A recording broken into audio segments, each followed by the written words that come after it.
চন্দন, আরেকটা আমার আজকে কথা জানার ছিল, কোন জীবন বীমাটা নেওয়া ভালো এবং কোন জীবন বীমাটা নেওয়া গুরুত্বপূর্ণ?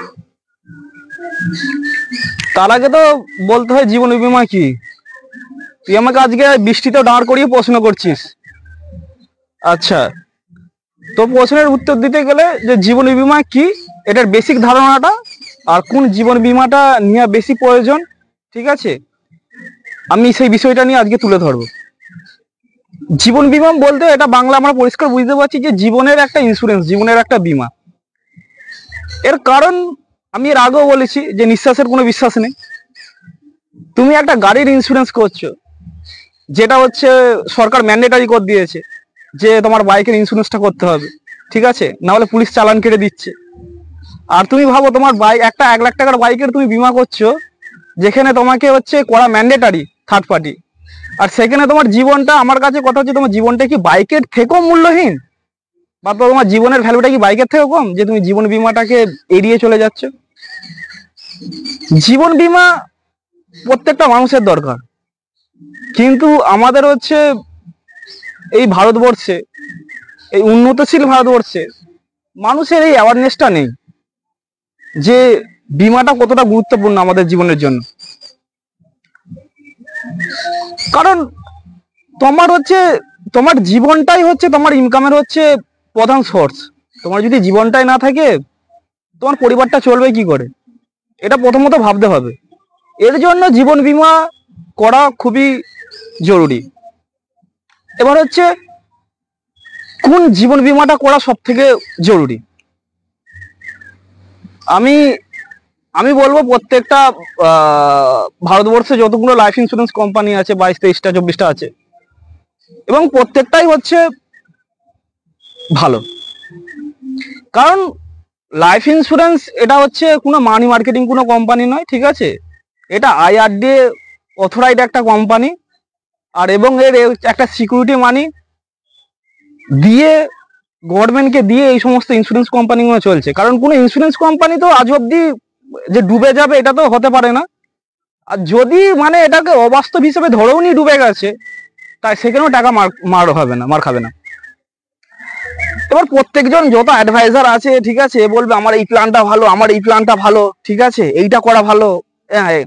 আমি তো বলবো যে লাইফ ইন্স্যুরেন্সের যে পিওর লাইফ ইন্স্যুরেন্সের যে প্রধান পার্টটা সেটা হচ্ছে টার্ম ইন্স্যুরেন্স, যেটা আমি আগেও ভিডিওতে আলোচনা করেছি।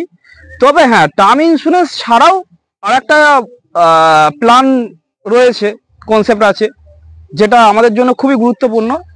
সেটা হচ্ছে আমাদের হচ্ছে পেনশন প্ল্যান, রিটায়ারমেন্টের প্ল্যান, ঠিক আছে।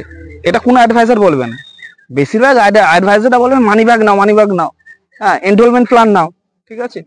বেশিরভাগ যতগুলো LIC বলো, LIC অ্যাডভাইজার বলো, আরো সব কোম্পানি রয়েছে, ঠিক আছে, বেশিরভাগ হচ্ছে এই এনরোলমেন্ট প্ল্যানের জন্য মানুষকে বেশি ফোর্স করে, আর তারা সেটা করে, ঠিক আছে। অ্যাকচুয়ালি এই প্ল্যানটার হচ্ছে ইন্টারেস্ট রেট খুবই কম, হ্যাঁ, 2 থেকে 3% ইন্টারেস্ট রেট। আর ভাই সেভিংস অ্যাকাউন্টে তুলনায় যদি সেই রেট দেয়, যেখানে হচ্ছে তোমার মুদ্রাস্ফীতির গতি হচ্ছে তোমার হচ্ছে প্রায় 7%, 8%-এর কাছে এখন চলে গেছে, ঠিক আছে। অথবা তোমাকে সেইভাবে তোমাকে বীমাটা করতে হবে যেটা তোমার হচ্ছে ইনফ্লেশনটাকে একটা বিট করতে পারে, একটা ইন্টারেস্ট রেট, সেরকম ভাবে তোমাকে প্ল্যান নেওয়া উচিত। তবে যেটা বললাম, যেটা রিটায়ারমেন্ট বা পেনশন প্ল্যান, এটা তুমি যদি নাও, ঠিক আছে, সেটা হোল লাইফ তুমি তো পেনশন পাবি, তোমার 60 বছর পরে বা 50 বছর পরে তুমি যেই সময়টাকে তুমি করতে চাইছো, তুমি তো একটা পেনশন পাচ্ছ হোল লাইফ।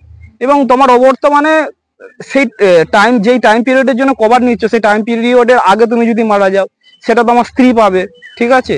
এবং যে সাম ইন্স্যুরটা তুমি চুজ করেছিলে, যেই টাকাটা দিচ্ছ, বা যেই টাকাটা দিচ্ছে, যে সাম ইন্স্যুরটা দাঁড়াচ্ছে, সেটা তোমাদের অবর্তমানে তোমার ছেলেরা পাবে। এবং ওই জন্য পেনশন প্ল্যান খুবই গুরুত্বপূর্ণ। আজকে আমি লাইফ ইন্স্যুরেন্স নিয়ে কথা বলছি বৃষ্টিতে ভিজে, ঠিক আছে, লাইফকে রিস্কে রেখে। আর হচ্ছে যদি তোমার হচ্ছে লাইফ ইন্স্যুরেন্সের হচ্ছে যে মানুষের যে হচ্ছে যে ধারণাটা রয়েছে, ঠিক আছে, যে একমাত্র মৃত্যুর জন্যই লাইফ ইন্স্যুরেন্স, এটা একদমই ভুল ধারণা, ঠিক আছে। মৃত্যুর জন্যই লাইফ ইন্স্যুরেন্স নয়, ঠিক আছে। মৃত্যুর জন্য তোমার যদি হচ্ছে তোমার পরিবারের জন্য কিছু রেখে যাও, একটা মোটা সাম ইন্স্যুরেন্স রেখে যাও, সেটা টার্ম ইন্স্যুরেন্স তো রয়েছে।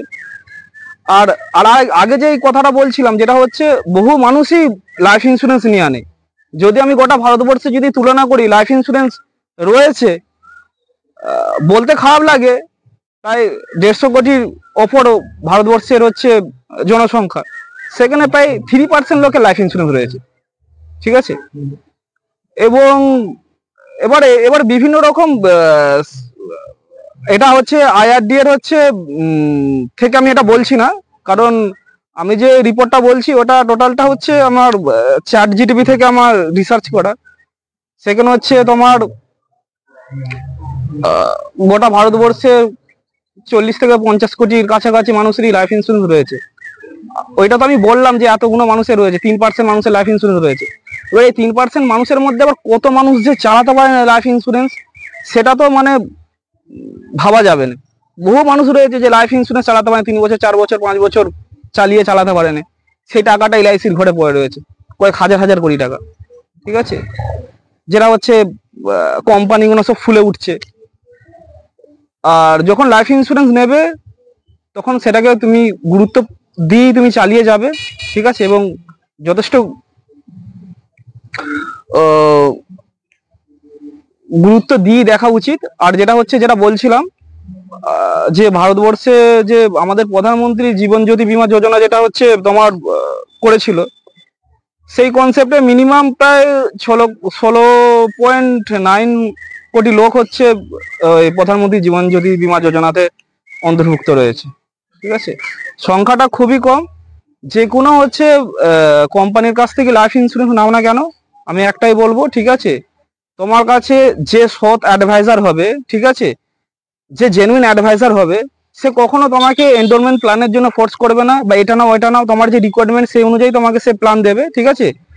আর আর যদি আমার মতামত নাও, আমি যেহেতু একজন হচ্ছে অ্যাডভাইজার এবং ফাইন্যান্সিয়াল প্ল্যানার, আমি তোমাকে বলবো যে পেনশন প্ল্যানটা সব থেকে বেটার লাইফ ইন্স্যুরেন্সের মধ্যে।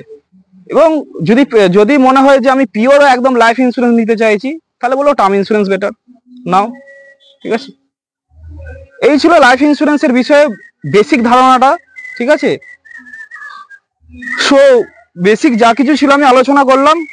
এর বাইরে যদি আপনাদের কিছু কোশ্চেন থাকে, আপনারা কোশ্চেন করতে পারেন কমেন্ট সেকশনে, আমি উত্তর দেবো। এরপরেও হয়তো লাইফ ইন্স্যুরেন্স নিয়ে যদি আমাকে আলোচনা করতে হয়, আরো হয়তো ডিটেলস আমি আলোচনা করব।